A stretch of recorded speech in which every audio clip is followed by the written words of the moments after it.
Nous allons voir aujourd'hui comment continuer à résoudre tous les problèmes d'équilibre liés au service et notamment aujourd'hui on va s'intéresser à la position de départ. Donc on s'intéressera bien sûr aux pieds, au positionnement des pieds, on va s'intéresser également au bus, à l'orientation du bus et également à la mise en place des bras et des mains en position de départ.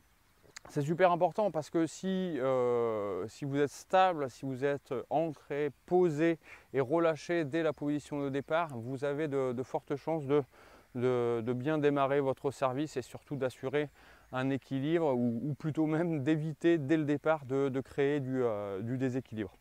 Alors concernant l'orientation du buste, je vais plutôt vous conseiller d'éviter tout ce qui va être les orientations vers le filet ou vers le carré de service, hein, y compris là ici lorsqu'on serre là, on va plutôt éviter d'avoir le ventre et les épaules en direction du carré. Et par contre, je vais plutôt vous conseiller d'avoir vraiment une mise de profil avec les épaules qui sont parallèles au grillage là sur le côté.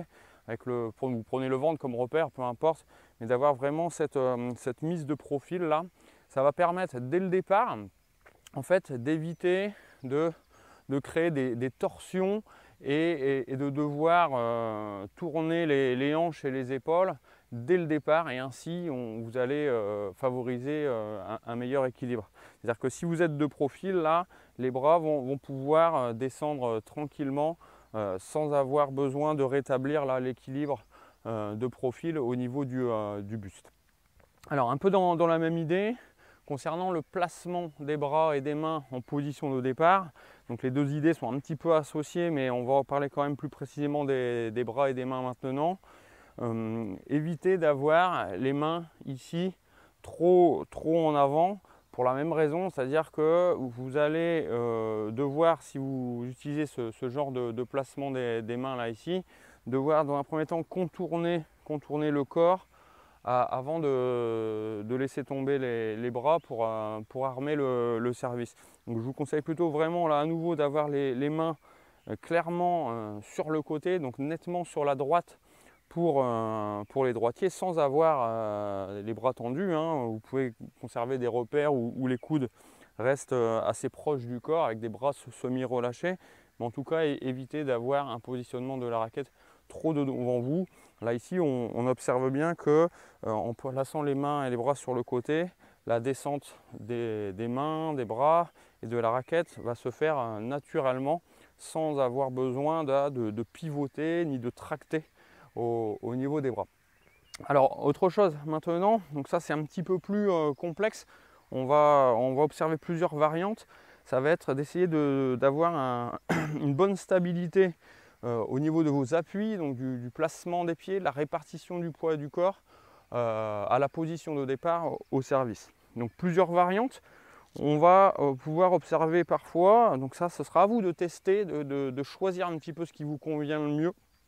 Donc la première variante, ça va être d'avoir le poids du corps déjà placé sur la jambe avant avec le pied arrière qui lui va être légèrement décollé au niveau du talon. Et puis bien sûr, hein, on l'avait vu dans la vidéo précédente, il y a forcément un transfert vers l'arrière ici pendant le service, puis une avancée de genou. Là je vous renvoie à la vidéo précédente et de l'image du pantin si vous voulez affiner un petit peu là ici cette position armée sous la balle.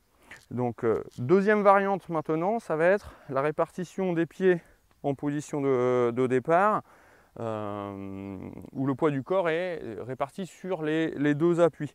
Donc là ici on est assez stable, c'est quelque chose qui est sympa, mais encore une fois à vous de tester. Mais néanmoins là, même si on est sur les deux appuis, pendant la descente et la phase armée, il va falloir venir basculer un petit peu sur l'arrière avant de revenir transférer avec les genoux qui vont avancer là vers l'avant. Troisième variante pour cette position de départ et l'équilibre au niveau des pieds, c'est quelque chose qu'on voit aussi souvent. Ça va être le poids du corps qui est déjà sur l'arrière avec la pointe du pied avant qui est déjà décollée. Donc là, on a déjà le poids du corps sur la jambe arrière et pendant la descente, là ici, on va bien sûr l'accentuer encore un petit peu, mais bien sûr, là, une fois qu'on arrive dans la fin de la position armée, on va reposer la pointe du pied avant pour avancer le genou, tac, basculer et servir.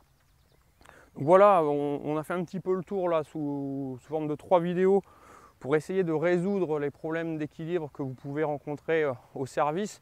Donc la première vidéo, on s'était plutôt attaché à régler les problèmes d'équilibre grâce au bras gauche. C'est super important, il faut vraiment bosser là-dessus si vous ne l'avez pas encore fait. La deuxième vidéo, on avait vu comment vous équilibrer sous la position armée avec la bascule des épaules vers l'arrière et les genoux vers l'avant. Et puis là ici aujourd'hui avec les différentes petites astuces sur les différentes positions de départ et l'équilibre que vous pouvez créer dès le départ de votre service. Donc j'espère vraiment que tous ces petites astuces vont vous aider à progresser. Si c'est le cas, ou si ce n'est pas le cas d'ailleurs, il n'y a aucun souci. Laissez-moi les commentaires sous la vidéo ou sous l'article dans le blog et je me ferai vraiment un plaisir d'échanger avec vous pour essayer toujours de vous faire progresser. Voilà, moi je vous souhaite une bonne journée, il fait beau, tout va bien, donc à très bientôt. Salut!